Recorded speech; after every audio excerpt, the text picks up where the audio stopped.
السلام علیکم ورحمۃ اللہ وبرکاتہ۔ محترم بھائیوں، بزرگوں، دوستوں، یہ ہمارا نکاح کے بیان کا 8واں سبق ہے۔ آج تھوڑی سی تاخیر ہو گئی، اس لیے کہ ایک تو مجھے دن بھر وقت ملتا نہیں، عشاء بعد میں ہی میں لوگوں کے کال وغیرہ اٹینڈ کرتا ہوں، بس اسی میں میرا وقت نکل گیا۔ خیر، کل میں نے آپ لوگوں کو یہ بتایا تھا کہ عموماً ہمارے یہاں پہ ہم لوگ جھوٹ بولتے ہیں، خاص طور پہ رشتہ دیکھتے وقت میں، کہ ہم لوگوں کو صرف دینداری چاہیے، حالانکہ دل و دماغ میں سب دنیا بھری ہوئی ہوتی ہے، اور پھر اس کے نقصانات کیا ہوتے ہیں دینداری کو ترجیح نہیں دینے کی وجہ سے۔ میں یہ بتا رہا تھا کہ لوگ وہ لڑکیاں تلاش کرتے ہیں جو کم سے کم کمانے والی ہو، یا ڈی ایڈ ہو، یا بی ایڈ ہو، یا جاب کرنے والی ہو، لیکن اس سے جو نقصانات ہوتے ہیں اس کا ہم اندازہ نہیں لگا سکتے۔ ابھی اس کے نقصانات بھی میں آپ کو بتاتا ہوں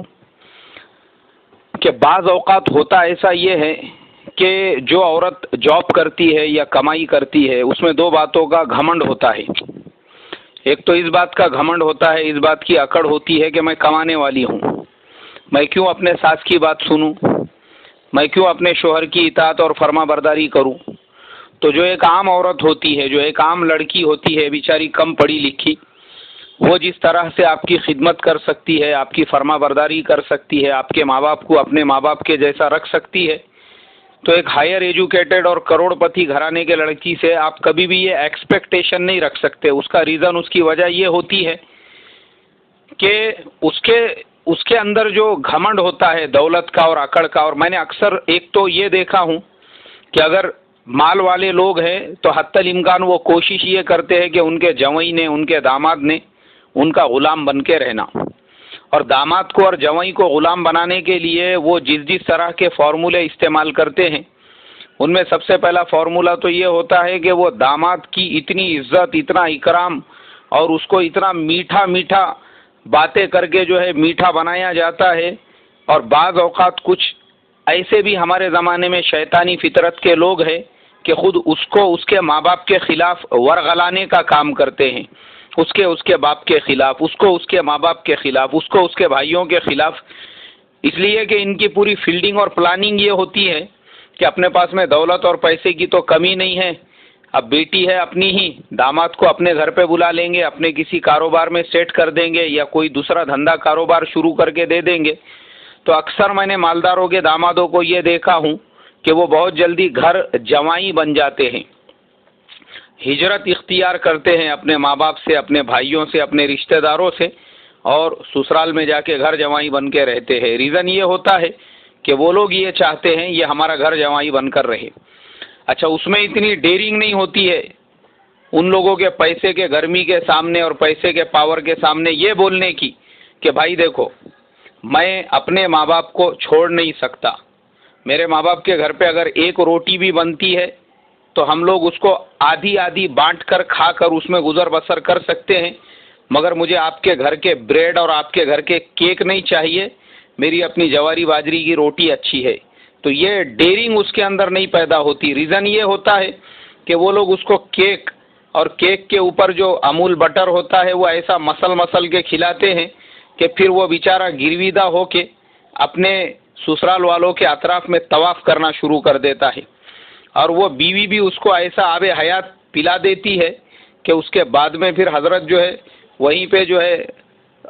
انہی کے فرما بردار اور پھر انہی کی چوکھٹ کے غلام بن کے رہ جاتے ہیں۔ تو کئی مثالیں ہیں ایسی آپ لوگوں کے سامنے کہ مالدار لڑکی کرنے میں ایک یہ بھی نقصان ہے اس کی تلاش کرنے میں۔ ہاں، اب کچھ لوگ یہ سوچیں گے اب ہم لوگ آلریڈی مالدار ہے تو ہم نے اپنے بیٹیوں کے لیے، تو آپ کفو دیکھو، کفو یعنی آپ کے برابری والے دیکھو، آپ اپنے برابری والوں میں اپنی بیٹی دو تو وہ آپ کے ٹکر کے ہوں گے، تو وہاں یہ مسئلے مسائل بھی نہیں پیدا ہوں گے۔ لیکن میں ان لوگوں کے لیے بتا رہا ہوں کہ اکثر لوگ اپنے سے اونچے اور مالدار گھرانوں میں جو رشتہ داریاں کرنا چاہتے ہیں ان کے سامنے پھر یہ مسائل پیدا ہوتے ہیں۔ دوسری چیز ایک تو یہ ہوتا ہے جیسا میں نے ابھی بتایا، گھر جوائی بنانے کی کوششیں کی جاتی ہے، یا دوسری چیز یہ ہوتی ہے کہ وہ اپنے بیٹی کے گھر میں حد سے زیادہ انٹرفیئر کرتے ہیں، بیٹی کیا کر رہی ہے، بیٹی کام کر رہی ہے یا نہیں کر رہی ہے، بیٹی نے آج کیا پکائی، بیٹی نے آج کاندے بٹاٹے کاٹی یا نہیں کاٹی، بیٹی کا کیا چل رہا ہے، مطلب ان کا پورا دھیان بیٹی کی طرف ہوتا ہے. وہ بیٹی کے ہاتھ میں چمچے بھگونے کم اور موبائل فون زیادہ ہوتا ہے. اس کو بھی اپنے پورے خاندان پاندان اگالدان کی فکر ہوتی ہے، یہ بہن کا کیا چل رہا، وہ بھائی کا کیا چل رہا، ابا کا کیسا چل رہا، اماں کا کیسا چل رہا، اور اس کے اندر دن بھر باتوں میں اور بس اسی کے اندر گزر جاتا ہے. تو نہ اس میں ماں باپ کی شوہر کی خدمت کرنے کا موقع ملتا ہے اور نہ ہی اپنے سسرال والوں کی خدمت کرنے کا موقع ملتا ہے. اور ایسی عورتیں جو ہوتی ہے ان کو اپنے شوہر سے زیادہ اپنے ماں باپ کی، اپنے بہنوں کی اور اپنے رشتہ داروں کی فکر ہوتی ہے. حالانکہ شریعت یہ کہتی ہے کہ عورت کے لیے سب سے بڑا مرتبہ اور مقام کسی کا ہے تو شوہر کا ہے. پھر ایسی عورت اپنے شوہر کے لیے نہ سجنا پسند کرتی ہے، نہ سنورنا پسند کرتی ہے، نہ شوہر کے لیے میک اپ کرنا پسند کرتی ہے. جب اگر شوہر کو ضرورت پیش آئی تو شوہر بیچارہ بزن ہو جاتا ہے. اور میں نے ایسے بھی دیکھا ہوں، ایک مرتبہ میں ایک جگہ پہ سفر میں تھا تو رات میں 2 بجے مجھے ایک جگہ سے لڑائی جھگڑے کی آواز آنے لگی. مسجد میں سویا ہوا تھا، مسجد کے قریب میں ہی ایک بلڈنگ سے زور زور سے چلا پکار دھینگانا، اور پھر وہ مسجد کے ساتھی بھی بیدار ہو گئے اور پورے اطراف کے بلڈنگوں کے بھی لائٹ چالو ہو گئے. اب پریشان ہو گئے سب لوگ کہ بھئی اتنی رات کو کیا ہو گیا، کائے کے لڑائی چل رہے، کائے کے جھگڑے چل رہے. امام صاحب جو تھے بیچارے گئے وہ چھڑانے کے لیے. واپس آنے کے بعد میں دوسرے دن صبح فجر کی نماز کے بعد پھر امام صاحب بتانے لگے، بولے رات میں جو حادثہ ہو گیا تھا وجہ یہ تھی کہ شوہر اپنے بیوی سے تقاضا کر رہا تھا اپنی ضرورت کے پورا کرنے کا، مگر چونکہ جو گھر جس میں شوہر رہ رہا ہے وہ بیوی کے ماں باپ نے ہی اس کو خرید کے دیا ہوا تھا، تو وہ بیوی بڑے گھرانے کی ہے، شوہر جو ہے وہ غریب تھے ان کے مقابلے میں.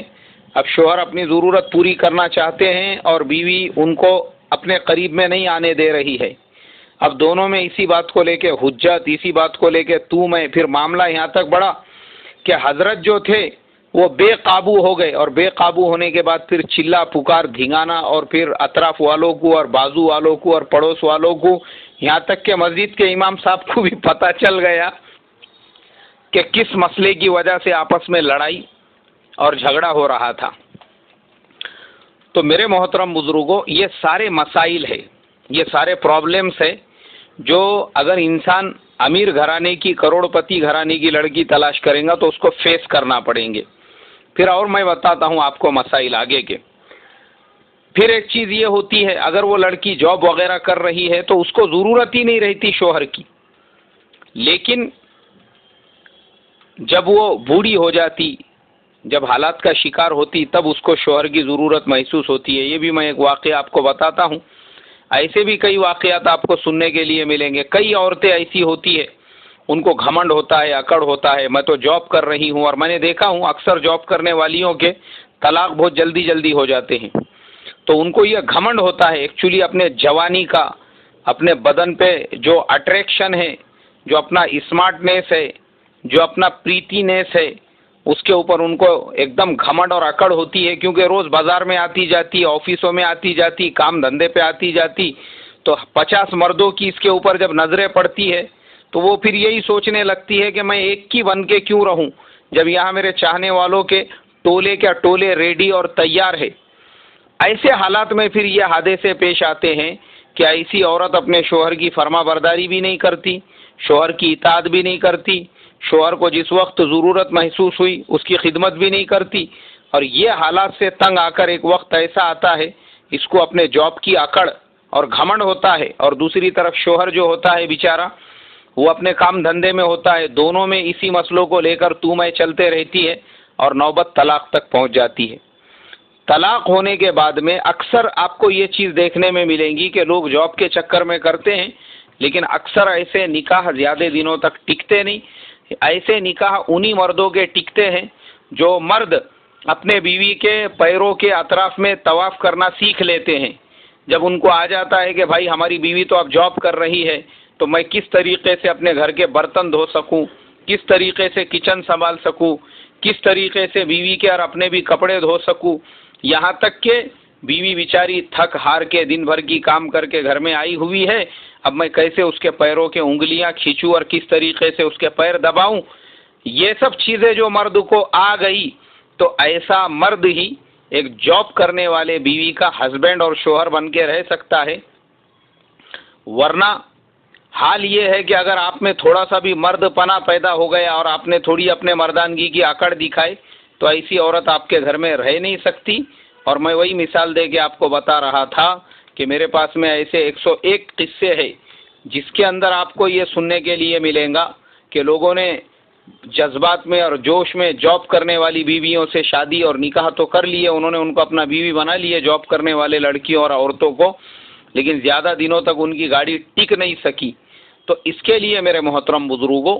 ہمارے شریعت کے اندر یہ کہا گیا ہے کہ دین داری کو ترجیح دو، دنیا داری کو دیں گے یہ حالات کا آپ شکار ہوں گے، ایسے حادثے آپ کے ساتھ پیش آئیں گے، اس لیے دین داری چاہے غریب کی بیٹی رہو، شریف ہے، آپ کے گھر میں آئیں گی، اس کے آنے سے آپ کے گھر میں برکتیں آئیں گی، خیر آئیں گی۔ اب میں آپ کو کئی ایسی مثالیں بھی بتا سکتا ہوں، لوگوں نے غریب گھرانے کے بیٹی سے شادی کیے، نکاح کیے، تو وہ لوگ جو سائیکل کے اوپر گولی بسکٹ بیچا کرتے تھے، جو سائیکل کے اوپر گاری گار جو پیپسی وغیرہ بچوں کی ہوتی ہے 4 آنے 8 آنے میں بکتی تھی، ویسی جو لوگ بیچا کرتے تھے، اللہ تبارک و تعالی نے ان کے اسی شرافت کی وجہ سے، جو اللہ کے نبی نے فرمایا کہ نکاح کرے گا تو تیرے گھر میں برکت آئے گی، انہوں نے وہ سنت کو زندہ کیا اور غریب گھرانے کے لڑکی سے نکاح کیا، یہ نہیں کہ مالداروں کے گھر سے۔ تو چونکہ اللہ کا یہ قانون ہے کہ غریب گھرانے سے انہوں نے جب نکاح کیا اور بیوی بھی ان کے ساتھ رہنے لگی، تو وہ سائیکل کے اوپر گولی بسکٹ بیچنے والوں کو اللہ نے گولی بسکٹ کے کارخانوں کا مالک بنایا، سائیکل کے اوپر پیپسی اور آئس کروٹ بیچنے والے کو اللہ نے پیپسی اور آئس کروٹ کے کارخانوں کا مالک بنایا۔ اور یہ بھی میں مثالیں آپ کو بتا سکتا ہوں جنہوں نے کروڑ پتی اور ارب پتی گھرانوں کے چکروں میں اور دولت اور مال کے چکروں میں ایسے گھرانے کے لڑکیوں سے نکاح کیے، بعد میں نوبت یہ پہنچی کہ مسجدوں میں اعلان کرنا پڑا، تمام بھائیوں سے درخواست کی جاتی ہے کہ فلانے صاحب بہت زیادہ بیمار ہے اور ان کے لیے چندہ جمع کیا جا رہا ہے، تو آپ بھی اپنے صدقے، زکوٰۃ، خیرات سے ان کی امداد کر سکتے ہیں۔ اور پھر چندے جمع کر کے ایسے لوگوں کی مدد کی گئی۔ اللہ میری تمہاری پوری امت مسلمہ کی حفاظت فرمائی۔ دولت زیادہ دنوں تک ٹکتی نہیں، اس کے لیے محترم بزرگوں، میرے آقا صلی اللہ علیہ وسلم جب 1450 سال پہلے فرما گئے دینداری کو ترجیح دو، تو آپ دینداری کو ہی ترجیح دو، دنیا کے چکر میں مت پڑو۔ اللہ مجھے آپ کو عمل کی توفیق عطا فرمائے۔ اب کل سے میں انشاءاللہ ان لڑکی والوں کے بارے میں بتاؤں گا جو مالدار لڑکوں کی تلاش میں رہتے ہیں اور وہ اچھے موٹے اور تگڑے بکروں کو جو ہے تلاش کرتے پھرتے رہتے ہیں۔ کل ذرا اس کے بارے میں 2-4 دن تک خلاصہ چلتے رہیں گا۔ اللہ مجھے آپ کو عمل کی توفیق عطا فرمائے۔ السلام علیکم ورحمۃ اللہ وبرکاتہ۔